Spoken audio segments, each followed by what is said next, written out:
doing well. And welcome to our first revision session where we'll be looking through all the Term 1 work that we've covered so far. It will be a 2-hour session, so quite a lot that we have to get through.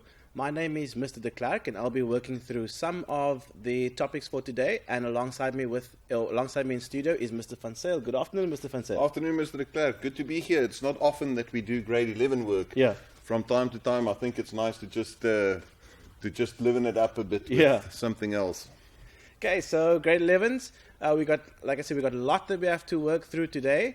In your revision booklet that you would have received, there is a pre-test at the beginning of the booklet, and then there is also a section of questions at the end of the booklet where there are short questions as well as essay questions. So those are things that you should have completed before the session started already, and then as we work through all the sections, you look at your answers and you check whether you've got everything that you needed to cover.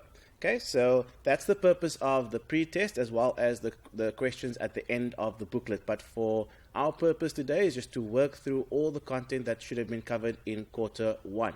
Okay, so let's get going straight away. And the first section we're going to be looking at is influences and control factors relating to the business environments. And there are quite a few key concepts. This will be in the core notes as well as in the revision booklet. These are concepts that we are going to be using throughout this section of work. So those include business environments, and we all know that the business environments are all the factors and influences that affect the businesses, and they can either form part of the micro, macro, or the market environment. We'll look at those 3 environments in a bit more detail very shortly.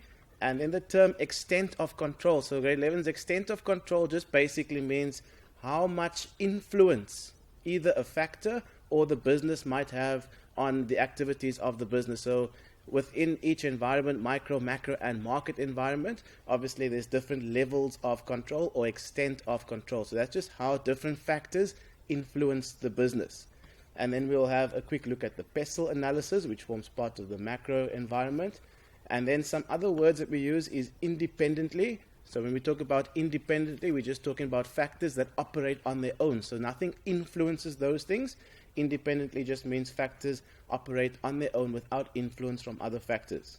And then we use this term fluctuations in the foreign currency that we look at with the macro environment aspects there as well. So fluctuations just means changes. So it's a fancy word for saying changes. So when we use the word fluctuations, it just means changes in foreign currency. And we obviously need to look at how changes in foreign currency affects our businesses in our country as well. Then we talk about profit margin. It's just the percentage of profit that the business makes whenever they make a particular sale or offer a particular service. Then e-commerce looks at all the trading of electronic trading, so all the internet buying and selling that happen, that all forms part of e-commerce, quite a big industry at the moment. And then the word or the phrase time consuming just means something takes up a lot of time. Okay? And then the last key concept there is accessible market. That just talks about how easy is it to get into a particular market. Okay, so those are some key concepts, grade 11s, that you have to, or that we will be using throughout the first section of the work. So make sure that you understand these key concepts, because as we use them, it makes your understanding of the work a lot easier. So the first thing you always do is work through your key concepts, make sure you understand the key concepts, because when we use them, it will become a lot clearer when we are explaining what happens or when using those key concepts. Okay, so we're going to look at the first environment now, grade 11s, which is the micro environment. So the micro environment is the business itself. Okay, so everything inside the business, all the people that work inside the business, everything about the business is the micro environment. Okay, and these consist of, firstly, your vision and your mission. Okay, so now these 2 concepts also need to be clearly understood. So your vision, firstly, is the goal that the business would like to achieve. So what is the dream that the business would like to achieve? So that consists of your short-term goals, your medium-term goals, and your long-term goals. But your vision is where you would like to see your business end up one day. Where your mission or your mission statement is basically going to be a clear directive as to how you're going to achieve the vision. So it's a step-by-step process or explanation of how you're going to achieve your vision. So it's important, grade 11s, to make sure that when you starting your business, you have a clear vision and a clear mission, because your vision is where you see your business in the future. But obviously, you can't get there without a plan. So your mission is your plan of action as to how you're going to achieve your vision. Okay, so those are the first two components of the micro environment. Then the next component of the micro environment is the organizational resources.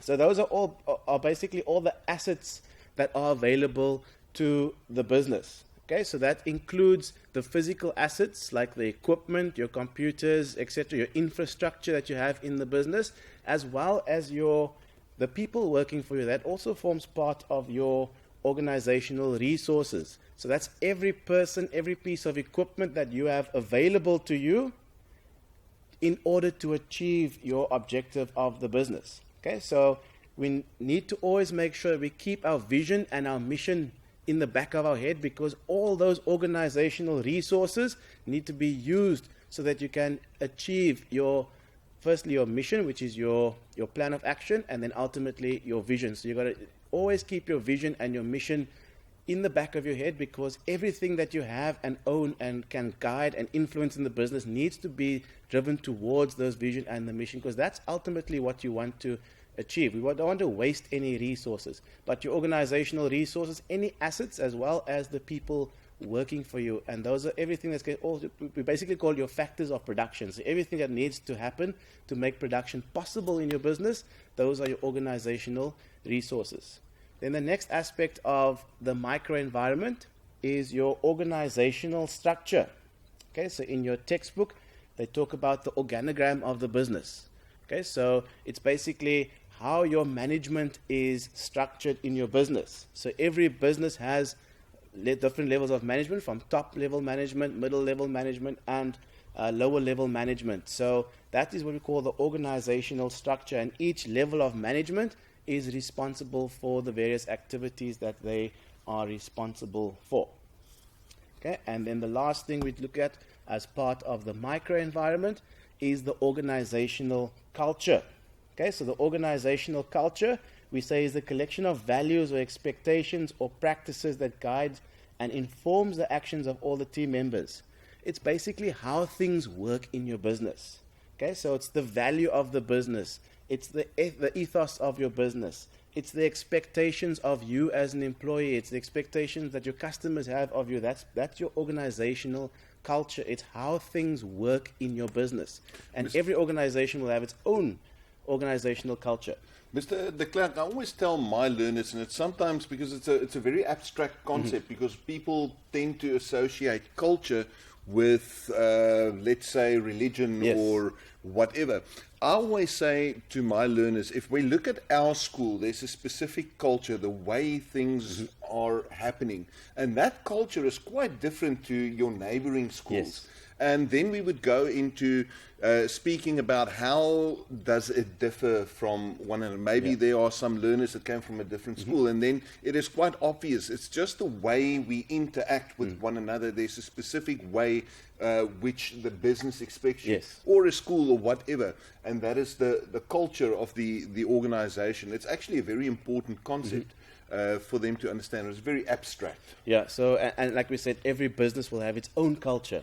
Yes. So even though each person in the business also has their own culture, the business will also have its own culture. So as you change and move from one business to the other, you also have to learn the new cultures that exist within that business. And that's part of the orientation process when as part of your human resources function, where you actually have to help people adapt and explain this is our culture and so on. But organizational culture, it's how things are done in that particular business. And it includes things like your dress code, for example, the way we answer a telephone, those how are we respond to emails, values. all those things. Exactly.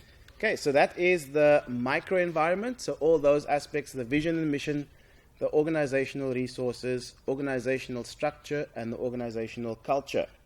And what's important there is, grade 11s, those are all things that's inside the business. So the management of the business, they can control all of these factors. They have complete influence over these factors. So this is what we say is in full control of the business. So when we talk about that level of control we spoke about earlier, or the extent of control, we say the extent of control in the microenvironment is that the business has full control over all of these factors, and they can influence people's behavior to make sure that they are fitting into, for example, the vision and the mission of the business, or the organizational culture, and so on.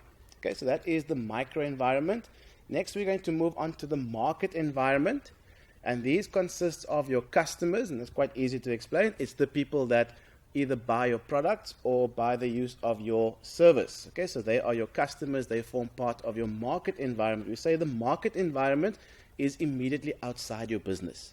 Okay, so the microenvironment is everything inside your business, and the market environment is immediately outside your business. So you'll see all of these elements that we're going to look at that forms part of the market environment. They will all be immediately outside of the business. Okay, so the first one we said was your customers. Then we have your suppliers. So obviously these are the people that you buy your resources from. Then we also have the competitors. These are the other businesses that compete for the market share in your particular area or your country or so on, wherever you are operating. These are the people that offer the same or similar products or services. Therefore, they are trying to attract your customers as well. They are your competitors. Okay, then we have strategic alliances, which is when businesses work together towards a common goal. So we often see this perhaps at sports events. If we look at the Olympics, you normally see that the Olympics will one of the sponsors will be Powerade. So on all the Powerade bottles, you might see the Olympic logo. Or on a Coke can, in the past there was when the Star Wars enterprise was quite big, there was a link between Star Wars and Coca-Cola.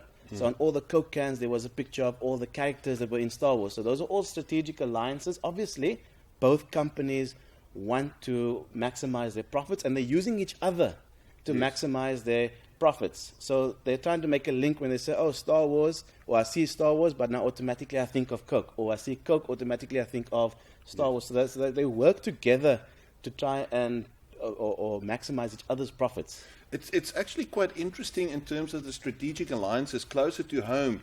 You can look in the financial sector. You have Standard Bank, for example, that works very closely together with Liberty Life. And the reason is they are both in the financial industry, but they have different clients that they, or the same customer maybe, but for different specialty products. So they work together. Liberty Life is still a company all on its own. Standard Bank is a company all on its own, but Standard Bank will refer life insurance customers to Liberty Life and vice versa. And so you also get Old Mutual and Nedbank, and you get Sanlam and ABSA. So these are strategic alliances for the long haul. They are in it for a long time, and they're trying to work to the same goal. Quite interesting you mentioning all of these, because these are nice examples to use in essay questions. Yes. So if you happen to be asked a question on the market environment, you're talking about strategic alliances, even something as simple that you might notice is that with Engine, there's a link with Clicks and a link with FNB. So the FNB customer gets some cash back from FNB if they fill up at Engine. But at the same time, if they're a Clicks customer, they also get Clicks points. So it's a way to get the customer or to guide the customer towards a specific business, but then all the businesses benefit because they're all linked in some way. So those are quite nice examples you could use in your essay questions. Okay. The next aspect of the market environment are your regulators. So these are all your lawmakers or your policy makers that will obviously implement various policies depending on the type of businesses that you are operating in. And then obviously you need to abide by all those regulations and policies. And then we have the unions, which are your trade unions, which also have an impact on the business when it comes to labor-related matters. Okay, so these are all the aspects that form part of the market environment. Mr. de Klerk, when we speak about the market environment and you look at, for instance, something like unions, many of my learners have a problem understanding why unions would form part of the market environment. Now remember, the market environment is that environment that we cannot control, but we can influence. That's why it's directly outside of your business. Now, the unions, because we can negotiate with them for wages or whatever, they negotiate with us. We are in a position to influence and therefore they form part of the market environment. If you look at your customers, you cannot make a customer buy your product. I can influence them through good advertising, good product quality, and so forth, but I cannot make them buy from me. So that is the reason why they're in the market environment. A lot of people think it should be a macro environment thing, but we can't influence anything in the macro environment. So that's why it has to form part of the market environment. Obviously, trade unions don't work inside a business, so they can't form part of the micro environment. Exactly. Okay, I hope that is quite clear to you. That was a very good explanation by Mr. Van Zyl. Okay, so the last environment we're going to look at is the macro environment, and these are all the aspects that's out of our control. So in the macro environment, we have political factors. So these are anything that's related to politics, and sometimes these are also regulations and laws that form part of the politics as well. So whatever's happening in your country politically will have an impact on your business. So we see often in countries where there's a lot of political unrest and lots of unhappiness with politics, the market itself tends to struggle because people don't want to invest in countries where there's political turmoil. So investors start to pull out, and because they pull out, that impacts your business. So that's how the political aspect then impacts on your business. Then we have the economic impact. So these are indicators like inflation and interest rates. So all the changes in those types of indicators, which are your inflation, interest rate, etc., will have an impact on the buying power of your money. For example, if interest rates increase, it makes the cost of borrowing more. So it means that you're going to be able to borrow less amount of money, but you're going to pay back more. Or the other way around, you're going to, or if interest rates decrease, that might benefit you as a customer. So, for example, if you have a loan and the interest rate increases, you're going to pay back more interest on that loan. Whereas if you have a loan and the interest rate decreases, you're going to pay back less interest, so it makes it slightly cheaper, which means you're either going to be in a position where you're gaining financially, or you're in a position where you have to pay out more money, which means you're struggling, or you're going to have more of a financial burden. So that's how it impacts on your business in terms of economic indicators like inflation and interest rates and so on. Okay, the next aspect we look at is social, and those are all your socio-economic issues. So that's all the things that people are struggling with, and we have to consider these things. So we have to consider things like poverty. We have to consider things like unemployment. We have to consider things like economic crimes, and all of those, and how all of those aspects influence society, and how that then influences the macro environment in which the business operates. Okay, then we have technological environment. So here we're looking at all the technological advances that takes place. And obviously, as more technologies come into the business, you're either going to be in an advantageous position or a disadvantaged position. So if you're in a position where you can afford to use that new technology and you can implement that new technology in your business, you're going to be better off because your production costs will decrease, your output will increase, which means you're going to gain more profit. But on the other hand, if you can't keep up with the technological advances, or if you can't purchase that new equipment, then some other business is going to have that advantage, which means they can offer that product for cheaper. So you're not going to be in a position to do that, and you might lose your customers in that case. Okay. Also, sometimes you have to see if it's worthwhile to implement a technological change in your business, because sometimes it's an expensive technological change, and that cost is actually going to bring, it's going to be worth, or the cost is going to be more than what the profits will be that it brings in. So you have to weigh that up as well. So for example, if I can get a new piece of equipment that costs 1 million rand, and it's going to increase my output, but I'm only going to increase my sales by 800,000 rand. So I'm spending 1 million rand to buy this equipment, but I'm only going to gain 800,000 rand by having this equipment. So I'm actually worse off. I'm 200,000 rand worse off. So we have to weigh up those options as well when it comes to technological advance. We have to consider the impact of that technological advance on our business. And it's different for every business.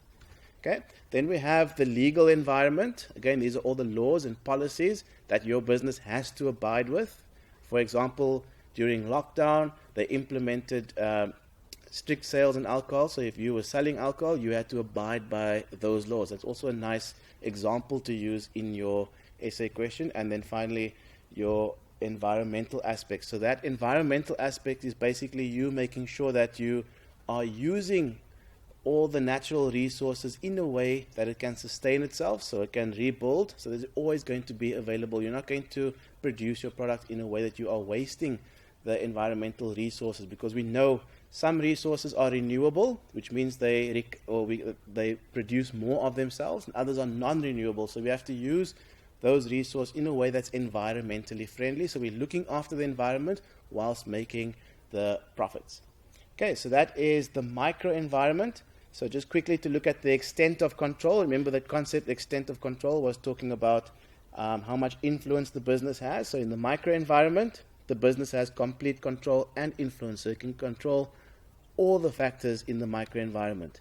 In the micro environment, and there's a mistake I made on the slide. The second one also says micro environment, but it's actually the market environment. So just take note of that. The second bullet there is the market environment. The business doesn't have control over that factor, but they can exercise influence over that factor. And the third one again says micro, so apologies for that mistake, when that should be the macro environment. So the first one should be micro environment, full control and influence. The second one should be the market environment, no control, but they can try to influence. And the third one should be the macro environment, where there's no control and no influences. Okay, grade 11s, Mr. Van Zyl is going to take you through to the next section of the work, which is going to be the challenges in the micro environment. Right. Grade 11s. First of all, before we're going to go on with the challenges, I think it is very important to note that all business environments are dynamic. And what you mean by dynamic is it changes constantly. And therefore, we need to scan and analyze these environments all the time so that we can better be prepared for what challenges lie ahead. Now, guys, the first thing that we need to look at is, what does the term challenge mean? Now, the term challenge means it is something new and difficult, which requires a great effort and determination. Now, if you look at that picture, you will see that there's a bunch of short ladders. And if you only have a couple of short ladders, it will never feel like you can get past the challenge. But in business, we always need to find the ways of going past the challenge in order for us to remain sustainable. Now, guys, also, before we continue, you would see in the booklet that there's a number of terminologies that you guys need to use. And in our discussion between Mr. de Klerk and myself, we will sometimes use these terminologies. And if you're not certain what it means, you can always go back to the booklet and follow that way. So without further ado, guys, we are going to look at the challenges in the micro environment. And as Mr. de Klerk just said to you, the micro environment is the environment where we have no control, or where we have complete control, and we are the masters of whatever happens in our business. The first one that we've got there is difficult employees. Employees, of course, are under my control. They're under my contract. So therefore, I have complete control over what these people may or may not do. Right. Now, when we speak about difficult employees, we are looking at a workforce in South Africa that is very diverse. We come from different cultures, different religions, different ways of looking at the world. And that sometimes creates conflict. And that means that sometimes our employees cannot work in a team. Now, if you look at that picture that I've got there, there are different personalities that makes up our business, and that tension is something that we need to manage as a business, and therefore it is a challenge. It is something that is difficult to do, but we have to overcome it if we want our employees to be productive. The next one that you can see there, and maybe Mr. de Klerk, we can speak about this quickly, is the lack of a vision and mission. Now, you would see on that picture, it is a load of different directions and nobody knows where they're going. Now, guys, a business without a vision and mission statement is like a ship without a rudder. It doesn't know where it's going. It is just aimlessly drifting along. And that means, guys, your business will never be in a position to grow. Many businesses don't spend enough time with their employees to formulate a vision. what we want to achieve, who we see ourselves as being, our values, and the mission, how we're going to achieve it. And if we don't do that and we don't spend enough time on that, we are going to be like that rudderless ship. It's also quite important to make sure that your staff know what the vision is and the mission so that they buy into that, and all their efforts are also guided by that vision and the mission, so that we're not wasting time, wasting resources, working against each other. Everything is pushed towards the goals of the business. And another thing that's important is those things can change. Your vision and your mission can change, because what do you do once you reach your goal? Let's say you want to start a business and you say, my goal is to make R1 million. Do you just stop afterwards? You don't stop afterwards. You carry on. Once you've achieved your goal, you set your new goal. Or as you see you going along, maybe you say, I haven't set my goal big enough. Or there are factors that changes. So now your goal changes. Let's say COVID happened, and now my goal needs to be minimized. So those vision and missions, they can change as the business goes along. They can, and maybe it's also important to note, Mr. de Klerk, a vision statement is not a goal per se where I have to achieve this. Mm-hmm. It is more a value statement. It is like the kind of person I want to be. Yes. I'm not always that kind of person, but it inspires me to be that kind of. If I'm doing wrong or I'm on the wrong track, I can put myself back into the person that I want to be. Yeah. It guides my behavior. Yeah. And that is what a vision and mission is. And all of my staff needs to go into that direction. I always tell my learners, if you've ever been on a tube on the water, and it's a round tube and there's 4 people, it's a big tube, you must imagine there's about 4 or 5 people on this tube, and we say we want to go that direction. And everybody just starts pedaling. Yeah. What do you think will happen? Oh no, you're going in every single direction. You're going in every single. You are just going to go around in circles like this. So therefore, everybody needs to understand what their role is in achieving this vision. I want to go there, so you need to paddle in a specific direction so that the business as a unit can move in a specific direction. And that is why a vision and mission is incredibly important, and why it is a challenge if that vision and mission is not completely well thought out. Right, the next one you can see there's a gentleman yelling at a load of employees there, and we call that a lack of management skills. Now guys, one of the terminologies that you need to know is the concept of managing styles. Now in grade 12 you guys will learn about all the different management styles, autocratic, democratic, laissez-faire. You've also done it a bit in grade 10. Now guys, the unfortunate thing is not all managers use the same style. There's not a right or a wrong. There's a type of personality that use a specific management style. Now guys, if you have a person like that yells and screams at the employees, it's not necessarily going to bring out more productivity. That could be a sign of incompetence when you work with people, because then they lack that inspiration, motivational factor. So therefore, if you have a load of those types of managers, it is always best to rather send them for training so that they can upskill and understand how to work with people. Right, the next one, you can see we are still within the microenvironment.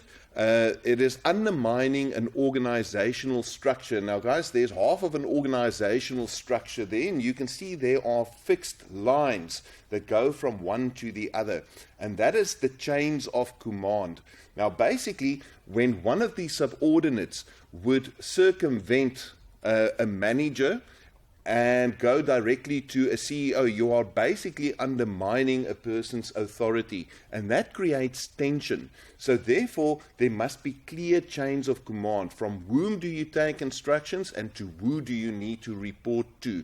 If that's not done correctly, then there could be much political debate and a lot of tension that could have been left rather. I know in the business world, they often talk about your line manager. Your line manager, so that's correct. I know that the good leaders will always say, who's your line manager? Go and speak to them. Because they want, that's the reason why they have that structure. The person on top doesn't want to deal with everything.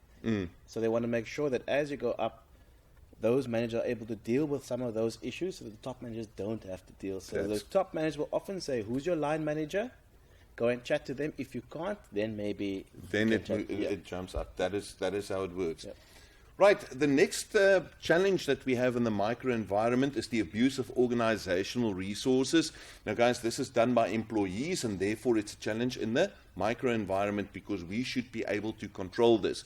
Now, abuse of organizational resources is not just money that gets stolen or your equipment that is used for purposes other than what it was intended for. It could also be misuse of work time. As you can see, the best that I could do in terms of a picture, a lady that's on Facebook and she's speaking on the phone during the time that she's actually supposed to work. Now, you are wasting time, which could also be seen almost as an organizational resource. She's using your internet and hogging your internet to do private things. So therefore, that creates a bit of a problem for us because that organizational resources is better used in delivering something like profit. All the activities that we need to do to generate profit is then taken up by something else, and that is why it costs us literally money.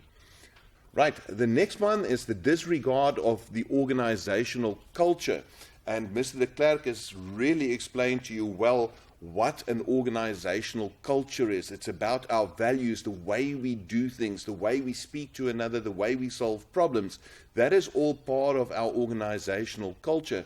And if a person has a disregard for that, you can just imagine in your schools, people that don't abide by the code of conduct and always in trouble, they actually make it difficult for other people who works there as well. Right.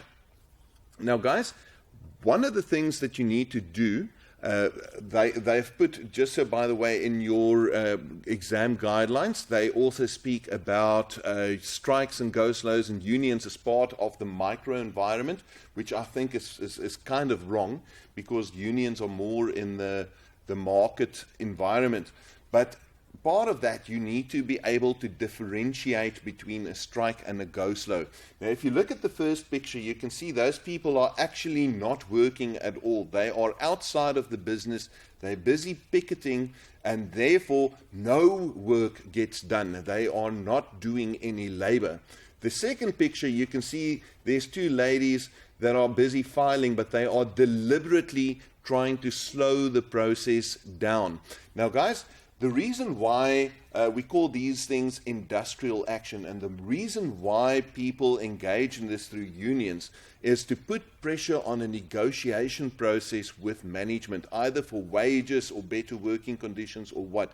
And they try to influence this decision in their own favor by withholding the labor, and therefore the business cannot produce quick enough, and therefore they will lose out on the profit if they cannot resolve the dispute quick enough.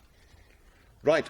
Now, the other challenges that we are going to do now falls within the market environment. And if you look at the first picture there, it says competition.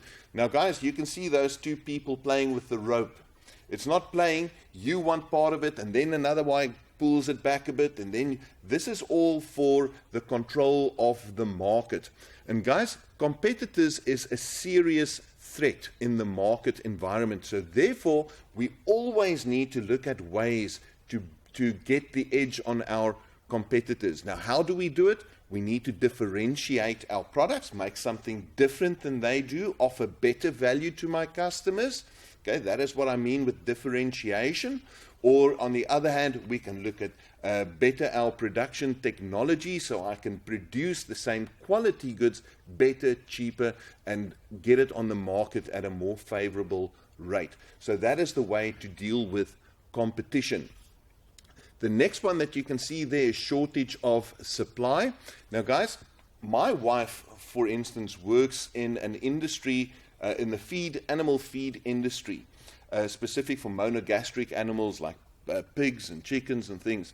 Now, guys, the basis for that, for the feed of chickens, for example, would be maize. Now, if a business runs or her business runs out of maize, that whole factory stops immediately because there's nothing that you can put in for a substitute for maize in those specific animal feeds.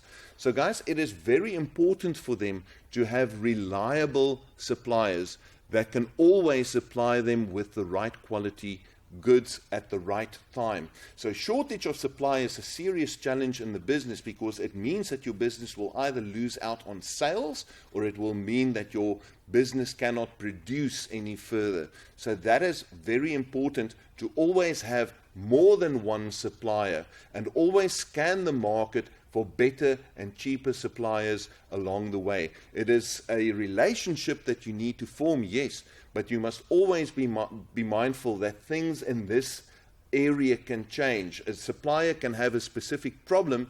It could be that machinery broke or whatever. They cannot supply you. You need to have an alternative in the back pocket as well. Right. The next one is changing consumer habits. Now, this is a nice one to speak about, Mr. de Klerk. Consumer habits are most definitely not stagnant. It is very, very dynamic. If you think about, I always use this example, if you think about the Flintstones, I think it was a show that came out in the 1940s. And I always ask my class, hey, what does Wilma Flintstone do? No, Wilma Flintstone, she makes food, and when Fred comes in, she gives him a peck on the... That was in the 1940s, because they assumed that all women would be housewives, and that is the job and duty of a housewife. Now, boys and girls, if you now have a cartoon like that in the new world, that would already immediately be seen as sexist. Yes. And that type of behavior changes also carries through to the type of decisions they make when purchasing products. The other day I saw that they are now marketing little stoves and kitchen playthings also for boys, because that's the changing market that we are in. The consumers' behavior and their patterns of consumption are definitely changing. Another good example that you could possibly use is if you look at the role of influencers in our society these days. Exactly. So a lot of us on social media follow people, and we do what they do, therefore they are influencers. So our influencers that exist in on social media can also impact on the consumer's behavior changing, which means the business also has to keep up to date with the changes in what consumers are consuming. So in a sense, businesses must also be aware of who the influencers are, what they're doing and so on, because that's also going to guide them a lot, especially in our society today. Probably the influence are probably the biggest impact on consumer behavior today. Absolutely. And you can see there on that picture, I've specifically chosen that picture. This is a guy looking into the mind of which we now assume is the consumer. Now, guys, there's only one way in finding out what the new trends are in terms of people's behavior patterns and the way they make choices, and that is to do market research. And that market research is on a continuous basis, because the changes in consumer behavior is all encompassing. Guys, you can just think in the food market, a big drive towards you can say eco-conscious choices of food, or health-conscious choices of food. People also make moral decisions regarding veganism and vegetarianism and all of that. And that's a different trend that we need to understand, so that we can cater for a market that might be coming our way. You can actually see on the menus when you go out to restaurants, they've got a selection for the vegans, the vegetarians, the kosher. They've got letters and codes, and so people can see which sections of the menu would suit their choice.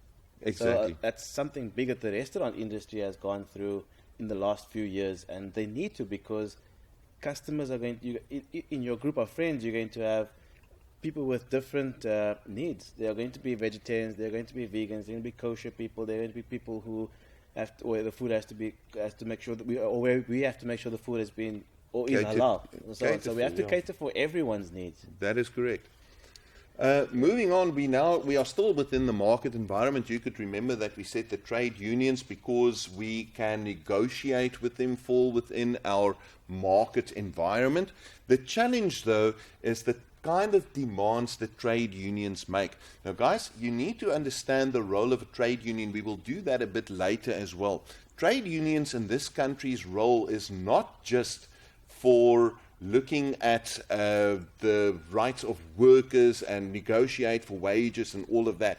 They are a political force to be reckoned with. In fact, in the tripartite alliance that governs the country, we have the ANC, of course, we have the SACP, and one of the alliance partners is COSATU, the Congress of South African Trade Unions. So therefore, they are represented in government, and they have a much more of a political role to play and try to influence the economy in that way. And many times, the demands that trade unions make on businesses is really not about really the wage, but it's trying to make a political statement.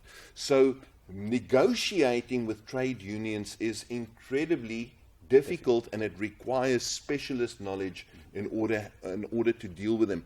And the other thing that we need to remember when dealing with trade unions, we have to be as transparent as possible.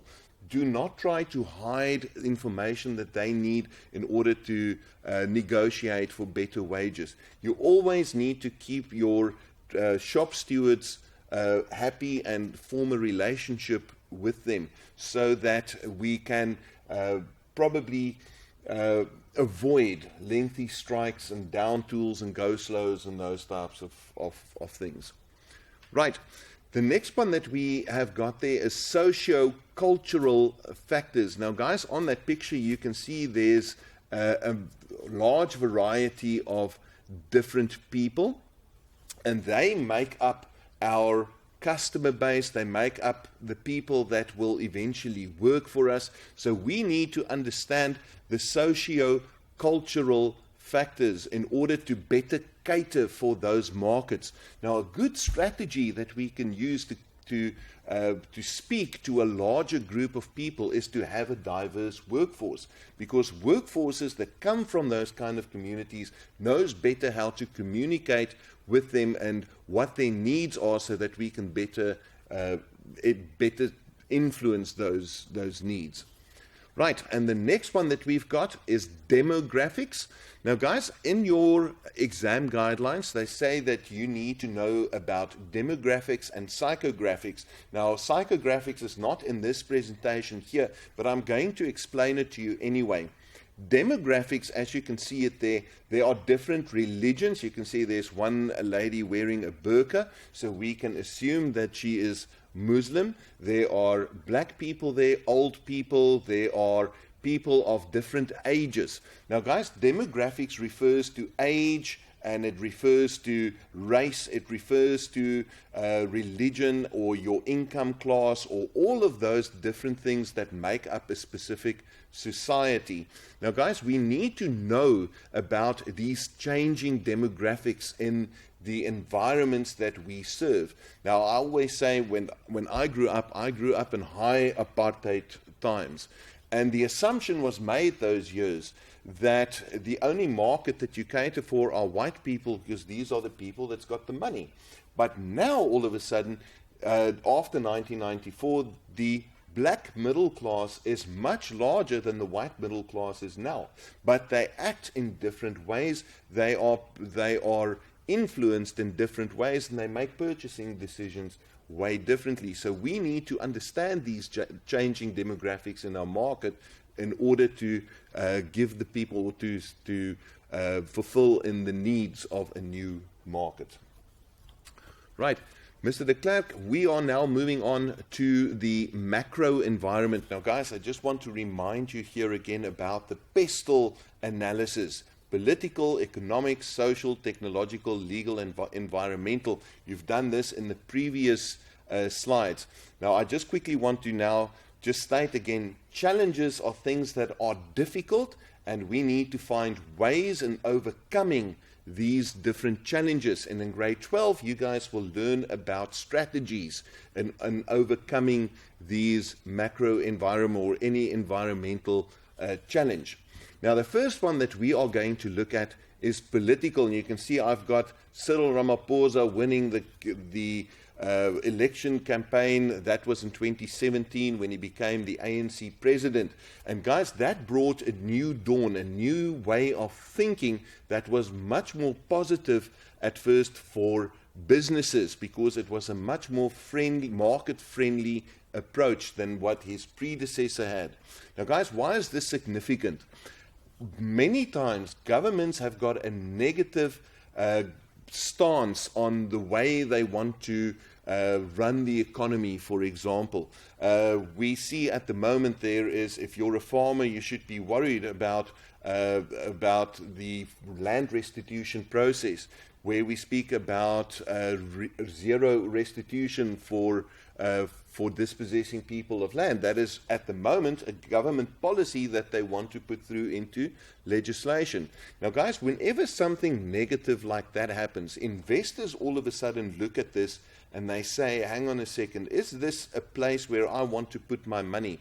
If I'm a farmer, am I going to buy a new farm if I know they can take it away from me and not compensate me for it? So there are sometimes things that might be negative in terms of government policies for businesses. The way they look at tax, for example, is a specific policy, and that is very important to know what the direction is that the country's government is going to go into. You've got something to say there, Mr. De Cler? Not. Okay. The next one is economics. Now, guys, if you think about economics, you can see there's a role of money. Economics refers to the way money is distributed or income is distributed throughout a community. Now, guys, in terms of economics, there are a couple of terminologies that you guys need to know. And some of those terminologies is in those first parts of your booklet. Now, what I want to show you here is things like inflation. Now, guys, inflation we will do in the socio-economic issues a bit later on in this presentation, but inflation means that the buying power of money decreases over time. So, with other words, if I paid 20 Rand for a bread and milk this year, next year, in a year's time, it's going to be 25 Rand, and maybe my salary didn't keep up with that price adjustment. And that means, guys, for all my necessities, my consumer has to pay more money. So there's less money in his pocket left to spend on your products or services. And that is why it is a challenge in the macro environment. The next one that I've got there is interest rates. Now, guys, interest rates, if the interest rates go up, that means I need to pay more money to service my debt. So after I've paid all my debts and my credit cards and things, I will have less money in my pocket, and therefore I have less money to spend on buying the businesses, products and services. So therefore it is negative for businesses. Right, the next one that I've got there is social. Now, guys, social refers to people, and the specific picture that I've chosen there, you can see on the one side you've got a really nice suburb and houses with swimming pools in some areas, and it's really a nice area to live. But just across the road, there's an informal settlement.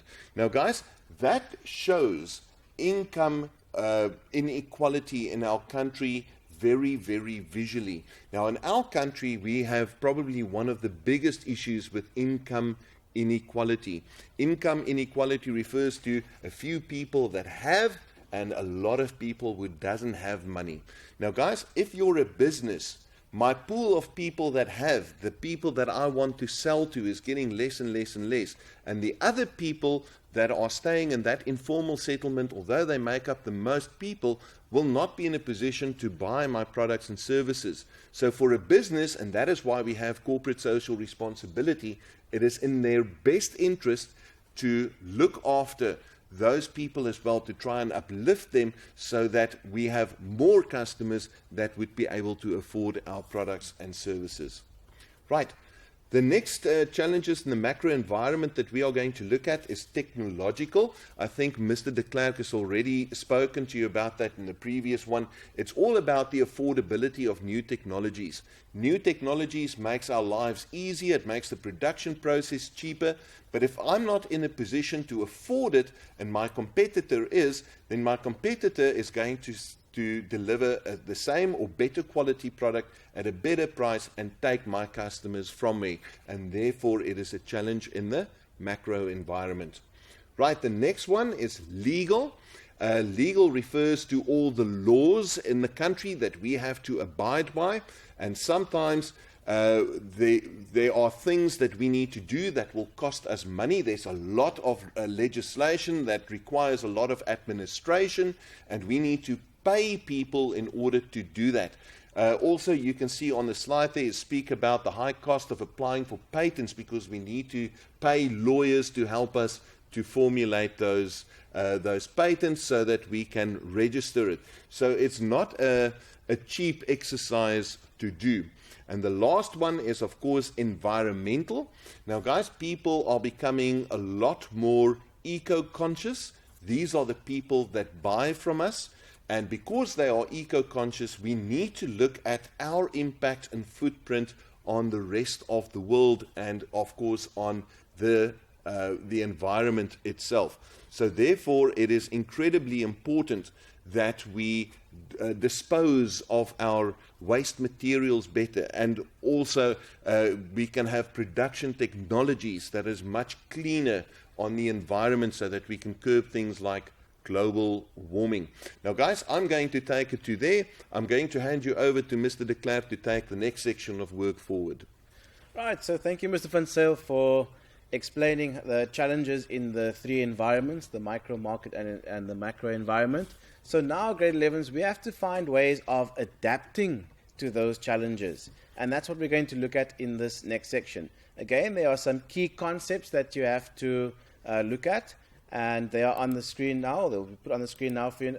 The key concepts are mergers, takeovers, acquisitions, which we will chat about in a bit more detail now. Social responsibility, where we are looking after the social aspect of business, and that's what Mr. Van Zyl just alluded to a minute or two ago. Then adaptation to challenges, so how do we adapt to challenges? Ethical is how do we do it in a way that is right and acceptable by society. Then we're going to look at stakeholders. So stakeholders are people who are directly part of your business or impacted by your business. So it's your community that you are in, it's your employees, it's your business, everything inside your business as well. So all of those form part of the stakeholders. So every person or area that you impact will be part of your stakeholders. Then the responsibility, as well as a different perspective, which means just looking at something a bit more differently. Okay, so the first way that we can adapt to these challenges is through a merger. Okay, so a merger just quite simply refers to an agreement that unites two existing businesses. So basically, two businesses are going to become one, and they're going to operate as one business. So this is an agreement where both businesses, or it could be more than one business as well, they join. A nice word that you can use is amalgamate. Okay, so they join forces and they use all their resources in their business, and they're now going to operate as one business. And an example that you can use for that, or for a merger, was when there was a merger between Vodacom and Neotel. Okay, so you'll have to do a bit of research to see what happened in that merger between Vodacom and Neotel. Mr. de Klerk, sorry, I'm interrupting your lesson here, but I think that's a really nice example would be Absa Bank, because Absa Bank stands for the Amalgamated Banks of South Africa, and they were a number of different banks that amalgamated to become one bank, and that was Volkskas Bank, Standard Bank, Allied, Trust Bank, and Trust Bank. They made one big bank, and they just pulled all their customers and resources together to better serve their end customers. So Absa is a very good example of mergers, the Amalgamated Banks of South Africa. So it's quite often useful if you are competing with somebody and you are both putting each other in a position where you are disadvantaging each other, then it's just better to merge and join forces, because ultimately both companies, even though they're going to be operating as one, Yeah. the profits will be better. Everything will just be better for all parties involved. Instead of putting each other in a position where you're going to keep on driving prices down, or you're going to keep on having to come up with new ways of outperforming your competitors. So it's a quite nice way to make sure that you can work together to achieve your goals. It might be outside of the scope of this presentation here, but when companies come together, we need to be mindful of the Competition Act, and that is to alleviate something like monopolies. So that you need to get permission in order to amalgamate on such a large scale as to not disadvantage the customer. As you say, the prices can now be brought up and not be driven down. So it's not in the interest of the consumer. Okay, the next way you can adapt to the challenge would be by a takeover. So basically, you are going to be making a bid to buy another company out. So what's important about takeovers, grade 11s, is they can be friendly takeovers or they can be hostile takeovers. So friendly takeovers will be where both parties agree that the one business will be bought by the other business. Okay, so both parties agree and they're both happy with that arrangement. That's called a friendly takeover, where a hostile takeover is where one company might be in a position to take over the other company, but the other company doesn't really want to be bought out, but they are forced into that position. So then there's going to be conflict, and that's why it's called a hostile takeover. So with takeovers, one company buys another company, and a lot of tech companies do this. So you might find someone coming out with a good app, and that app actually influences the social media. And then the big tech companies will actually go and buy that app or buy the rights and trademarks to that app and now use it as part of their business. Yes. So they basically buy that business to eliminate it as a competitor. And that could be hostile or friendly, as I mentioned. Yeah, it's also nice to maybe sometimes people don't understand the idea of a hostile takeover. How can you buy another company if the company is not agreeing to that? Now, guys, it's simple. In most public companies, they sell their shares on the JSE, and sometimes there are a lot of minority shareholders.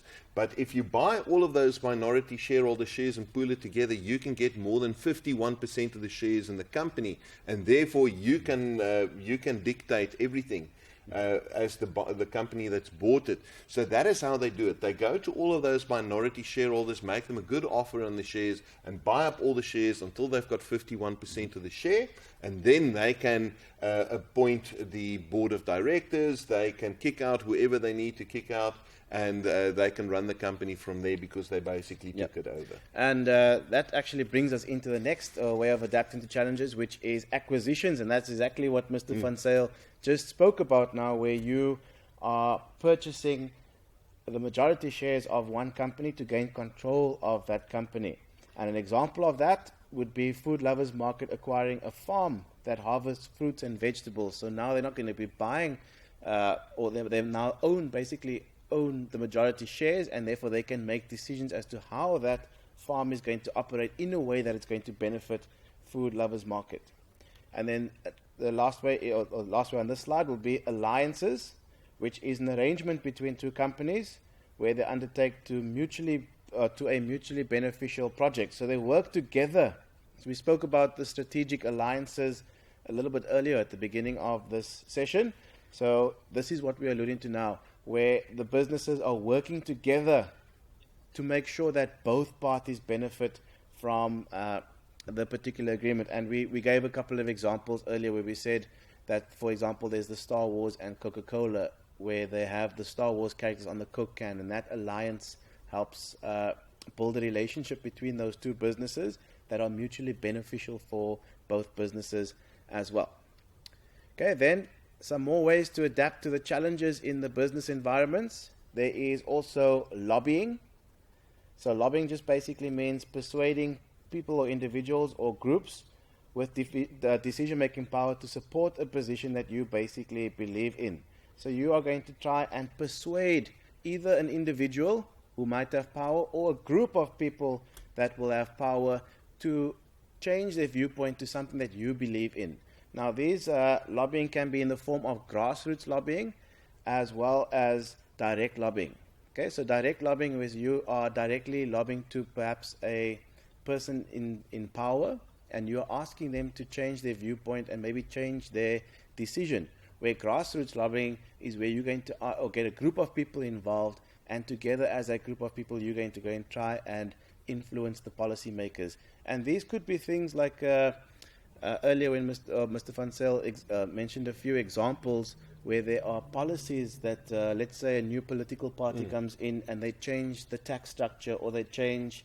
You gave the example of the policy of requisition of farms and so on. So those policies, lobbying could be a good way of getting those policymakers to maybe change their viewpoint to something that you belong. I think a current one maybe that they can use for an example is the whole issue on e-tolling. There's a big taxi industry. The taxi industry successfully lobbied to get not to pay any e-tolls. That's now in Gauteng. It has also been very successful in a way that we don't have e-tolls in the Western Cape, although it was something in the pipeline. But that was abandoned because they could see the big public outcry and how people are really not happy with what was basically dumped on them. So the e-toll is maybe a very... And that's a nice example of grassroots lobbying where you're getting an industry of people to go and lobby against these people, because in that case you're going to have strength in numbers. Yes. So when you have strength in numbers, you're going to maybe be in a position where you can exercise more influence. Yes. Whereas if you might be an individual person, you might not have that or that influence. So it depends on the situation and what your position of power is as well. So it's that extent of control again that we speak about. Okay, so after lobbying, there is also the next way of adapting, which would be hedging. And this is normally against inflation or the effects of inflation, some other economic, it could be inflation or interest rates and so on. So Mr. Van Zyl explained earlier already how inflation affects your buying power of your money. Inflation increasing results in your value of your money being a lot less. So it means you have less money to actually spend. So what hedging is, where businesses actually try to invest money in some way where that investment will grow faster than a thing like inflation or interest rate changes. So for example, if inflation is, let's say, 5%, it means, or increases by, let's say inflation increases by 5%, it means the value of your money is going to be decreasing by 5%. So what companies do is they have funds that they invest, maybe in buying shares or investing in other companies or buying assets that increase in value like property and so on, so that that value of that investment increases a lot faster than the inflation rate, so that you actually end up being in a position where you have more money available because of the investment. Okay, so that is what hedging is, where companies take excess funds that they might have available and invest that so that the growth that they earn on the investment covers the negative effect of, for example, an increase in inflation or an increase in the interest rate. Okay, so that could be a clever way of using your financial resources to put you in a better financial position to counter the negative effects of an increase in inflation. Right, the next one is going to be networking. Okay, so networking is obviously when you are interacting with other businesses, other individuals, you're sharing ideas, you're sharing expertise and so on. So you're gathering a group of professional experts and you're basically going to be feeding off each other, and you're going to take advice from each other, and you're going to be learning from each other. Okay, so that's what networking is, and a lot of people use networking, especially in every single industry. They use networking to find out who knows the most, and then you go and have conversations with those people, and you find out what they're doing, they find out what you're doing, so that you can use each other's strategies in your individual businesses to actually put your business in a better position. Okay, so networking is quite important because you're going to be learning new ideas, new ways of solving problems. You're going to get better contacts. Could be for better suppliers, it could be for a way of influencing customers. But basically, you're going to a lot of your problems could be solved through through the process of networking. And then the last one is going to be power relationships. Okay, so we talk about that extent of power again. in every single relationship that exists, there is going to be this power dynamic or power relationship. So your ability to influence somebody or some institution depends on the power that you have over them. Okay? So if you are in a position where you hold a lot of power, you can use your position of power to influence people. Okay? The other opposite side is also true. If you are not in a position of power, then somebody might be able to exercise influence over you. Okay? So those are some clever ways of adapting to challenges in the business environments. Okay, so it's important to know those different methods and how it could be applied, and there are also very nice examples that you can use in this section of work. Okay, so that brings us to the end of the adapting to challenges. Mr. Van Zyl will once again take you to the next section, but we're going to have a quick breather, give you a bathroom break, and allow you to just get your energy levels up again, get a snack perhaps, and have a nice stretch, and then we'll be back with the next section of work. Okay, see you in a little bit.